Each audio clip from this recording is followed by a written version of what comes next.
రకములుగా అర్థరహితమైనటువంటి రీతిగా బోధిస్తూ వచ్చారు. In Bhagavata, Krishna is explained in a meaningless way. వర్ణిస్తూ వచ్చారు. They have been describing in several ways. కానీ దీనిని అనేక రకములుగా కూడా విమర్శిస్తూ వచ్చారు.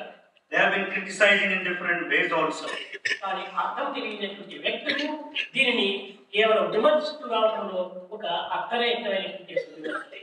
It's only vain attempt to criticize without knowing the meaning there. ప్రతి మానవుని దేహమునందు కూడా చక్రం ఉంటుంది, షట్చక్రములు అని. In the body of everyone there are shat chakras. ఈ షట్చక్ర స్వరూపమే మానవుని యొక్క దేహం. The human body represents the shat chakra. ఇందులో ప్రధానమైన రెండు చక్రము. There are two main chakras. ఒకటి హృదయ చక్రము, రెండవది సహస్రార చక్రం. The first one is Hridaya chakra, the next one is Sahasrara. దీనినే హృదయ కమలము, This is called the lotus of the heart సహస్రార పద్మము అన్నారు. and also called the Sahasrara lotus flower. ఈ హృదయ కమలమునందు అష్టదళములు ఉన్నాయి. The human heart, which is the lotus, has got 8 petals. ఈ అష్టదళములు అష్టలోకము. These 8 petals represent 8 worlds, అష్టదిక్కులు, represent 8 poles, అష్టపాలకులు, represent 8 rulers, అష్టభూతములు, represent 8, అష్టభూములు,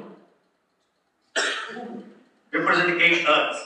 ఈ అష్టదళములను కూడా తన యొక్క స్వాధీనంలో ఉంచుకున్నటువంటి వాడు కనుకనే కృష్ణునికి అష్టపత్నులు అని పేరు పెట్టారు. Since he has kept these 8 petals, 8 forms under his control, it is described as 8 personal wives. అధిపతి అయినటువంటి వాడు కనుక అతను పతి, ఈ అష్టదళములను సతులుగా భావిస్తూ వచ్చారు. These 8 petals are compared to wives, and Krishna is the husband or the master.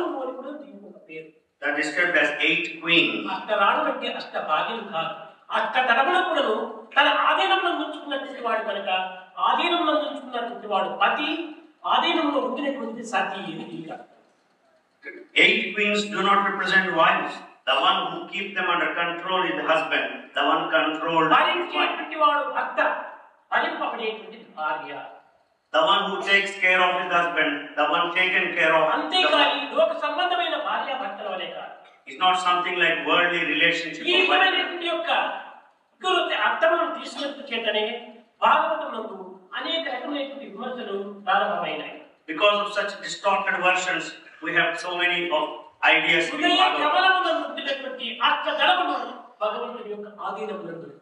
The 8 petals of the human heart are under the control of the divine. What are they?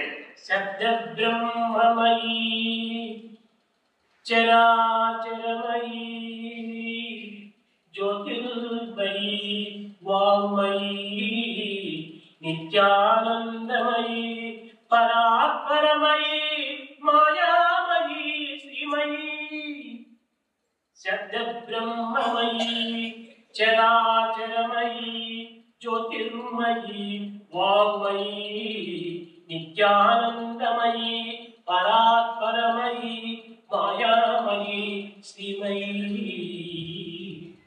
ఈ అష్టదళములను భగవంతుని ఆధీనంలో ఉంది. All these 8 petals, Sabda Brahmamayi, Characharamayi, Jyotirmayi, Vamayi.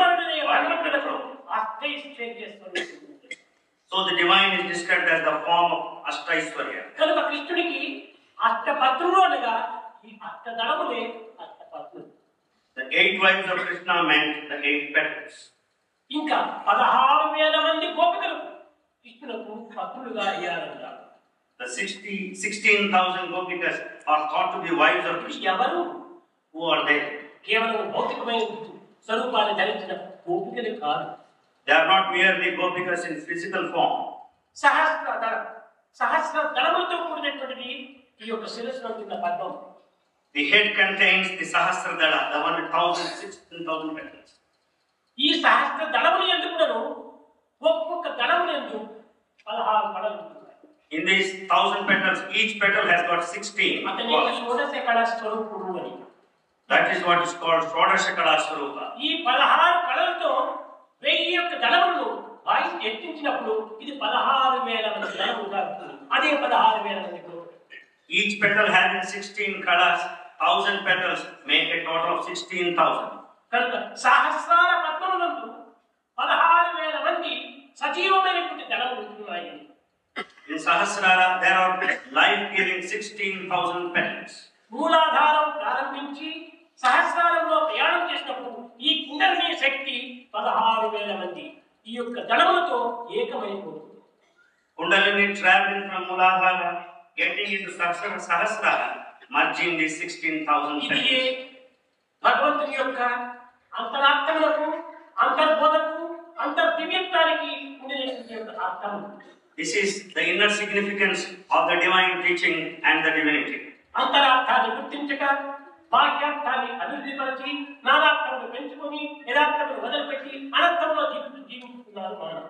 Without understanding the real inner significance, having all distorted versions, we have been living in all foolishness.